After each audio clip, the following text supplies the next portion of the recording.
He was older than me. He took advantage of me. He made me do things that I never thought I would ever do. What these kids are doing online, they would never do in person. He could have done anything he wanted to do because he had my life like in all his hands. They don't feel they have any way out.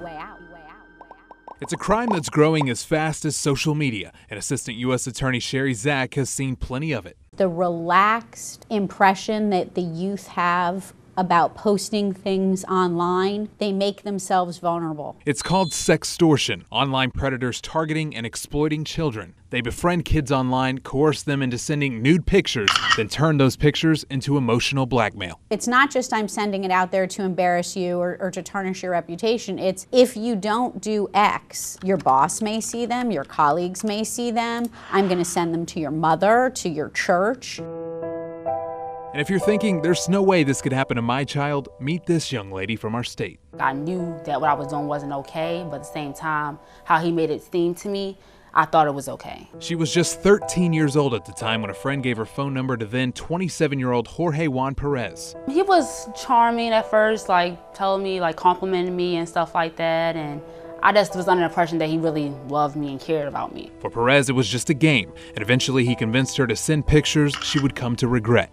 That's when the charm wore off. He got more of aggressive, saying like, you better send me these pictures, you have to send it to me. He was making me feel like he controlled me. There was no doubt that he had a sexual interest in children and he was looking to pursue that. He would tell me to touch myself and send photos to him and stuff like that. And I always told him no, that I wasn't comfortable. Then came the sextortion. Send me some more pictures or I'm gonna post it.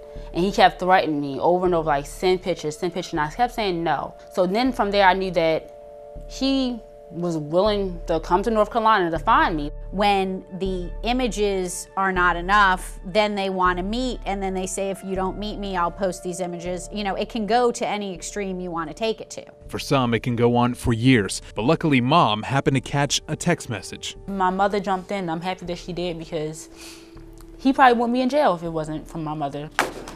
Thanks to an undercover investigation by local police and the FBI, Perez was arrested in Texas. It turns out he had multiple victims. He was sentenced to 24 years in federal prison. I'll ask him why. Like, why did he target all these young ladies and mess up their life? Because that's what he did. So what are the signs? They look for the children that are missing something. Typically a lonely child, a child that's having trouble in school or having boyfriend trouble. It's a lesson this young lady learned the hard way and now can only bring herself to talk about it to warn others.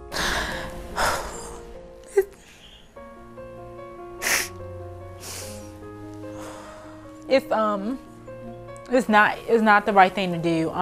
You gotta stay true to yourself as a young lady and be that person that say like no and mean no. You need to know what your children are doing. There's basic things you can do to help minimize the time your child could be online with a perpetrator that you wouldn't be aware of.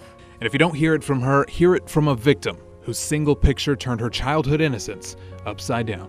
Your mother and your father know how to love you. Don't let someone older than you take advantage of you because it's not the right love for you.